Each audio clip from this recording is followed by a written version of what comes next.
In this video, I'm going to talk about how to derive and use a Van't Hoff plot. So we know from our equation sheet we have that Gibbs free energy is equal to H minus Ts. We also know that the standard Gibbs free energy is related to the equilibrium constant by negative RT, natural log of the equilibrium constant. From the definition of Gibbs free energy, we can say that at constant temperature and pressure, the standard change in Gibbs free energy is equal to the standard enthalpy change minus the temperature times the standard entropy change. So this is at constant T and P.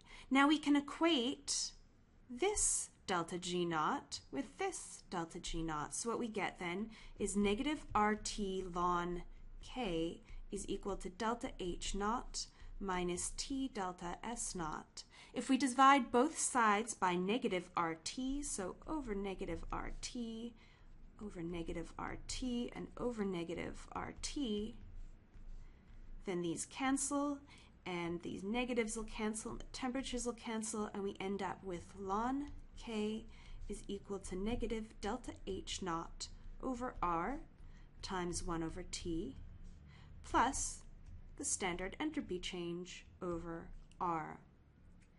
This looks a lot like the equation for a straight line. Y equals mx plus b. So here our y values are natural logs of the equilibrium constants. Our slope is negative delta H naught over R. Our x are 1 over T, and our b values are the standard entropy change over R. So we could make a plot of natural log of K versus 1 over T. And if we had a line that looked like this, and I told you that it had an equation, y is equal to 42x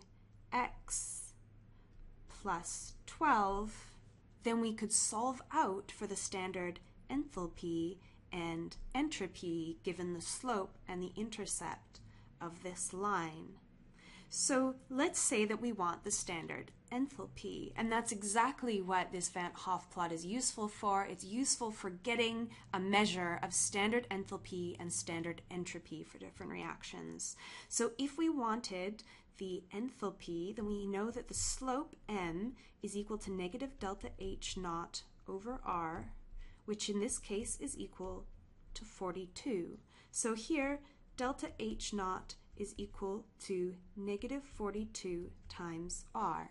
Because R is always positive, we know in this case that delta H is going to be less than 0. That is, it's an exothermic reaction. Now what if we wanted the standard entropy? Well, we know that the intercept B is equal to delta S naught over R. So delta S naught is equal to B, the intercept, times R. Here, B is equal to 12. So this is simply equal to 12R. That is that delta S naught is greater than 0, and so there is an increase in entropy of the system in this reaction. Now let's say we had a different line. So I'm going to extend this graph, and let's say we have a line like this. And our equation is y equals negative 19x minus 5. In this case, we would have our slope equals negative 19, which is equal to the negative delta H naught over R, and so delta H naught is equal to 19R. This is going to be an endothermic reaction. Remember, R in this case is going to be 8.314 joules per mole Kelvin. Our standard entropy is going to be equal to B times R. Here, B is negative 5, so this is equal to negative 5R. So in this reaction, the entropy of the system decreases. Again, this is the same value of R. So that is how we can use equilibrium constants and temperatures to get information on the values of delta H naught and delta S naught using a Van't Hoff plot.